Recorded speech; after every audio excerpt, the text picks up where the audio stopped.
So you write in the book that one of the most important keys to understanding cat behaviour is to acknowledge their dual role as both a predator and prey. Can you talk to me about what you mean by that? That's very important. And when we explain that to people, really they can figure out much more how they can behave. You know, cats are brilliant hunters. They are really skilled to chase, to hunt. They know how to wait for hours and suddenly catch a prey. And they know how to do that, and they need to do that. But they are little predators. So there are also prey. Foxes, dogs, even night birds such as owls can hunt cats. And when you are prey, you need to be very aware of what's going around, of any danger, you know.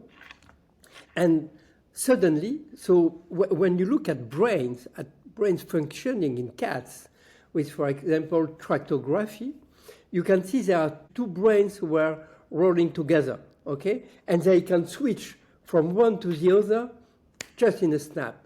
So sometimes you have a cat very bored, very calm, and he hears something, maybe you can't hear that, he hears something or he smells something, and suddenly he switches to the prey mode, and he's very vigilant, very active. He can escape, he can fly away, he can attack, and people just don't understand. Maybe the moment where you can see that the more is when people, and we explain that later maybe because it's really important, when people try to pet their cat, okay, and the cat is okay, and suddenly is afraid because it doesn't want anymore and is going to attack. So it can switch very quickly, and vets know that very well because they take the cat out of the box, it's a gentle cat, and suddenly he sees the environment, he sees a needle, he sees anything, and just he switch to prey mode, is going to fly, to attack, to do anything bizarre. And for them, they are used to that. They know they can switch from one part to the other. And when you think in that, cats on the line between prey and predator, your cat can be anywhere on that line. So each cat, each cat is different. It can be a big predator mode and very seldom is as a prey, and can be always as a prey and never be brave or bored. So who is your cat? When as vet, anytime I am consulting a cat, I have to ask myself, who is this cat? Because it's not the same than the previous and not the same than the next, okay? Is there an ideal balance between that predator and prey personality for a happy and contented domestic cat? The cat, just in their mind, they need to be both, okay?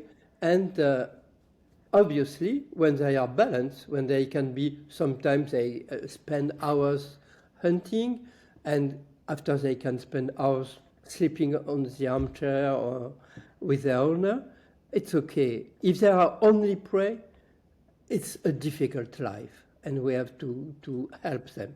If they are always hunting, always attacking, it's also a difficult life. So yes, to be a happy cat, you need to be balanced between the two poles.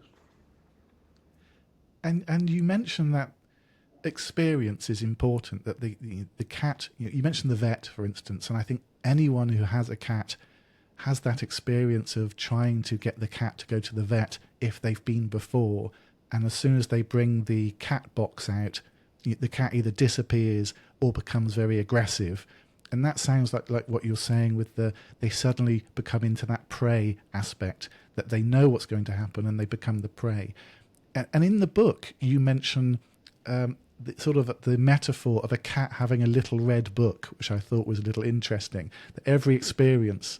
Could you just describe what you mean by the cat having a little red book? Yeah, the red book is very important. For me, it's a good image because, there are many psychological processes which are the same in humans, in dogs, and cats. Sensitization, anticipation, generalization, and inhibition. Cat mental suffering is dominated by inhibition, we already said that, but also by sensitization. Because if you are a prey, you need to sensitize yourself very quickly. If you are a prey, you have not two chances to avoid the danger.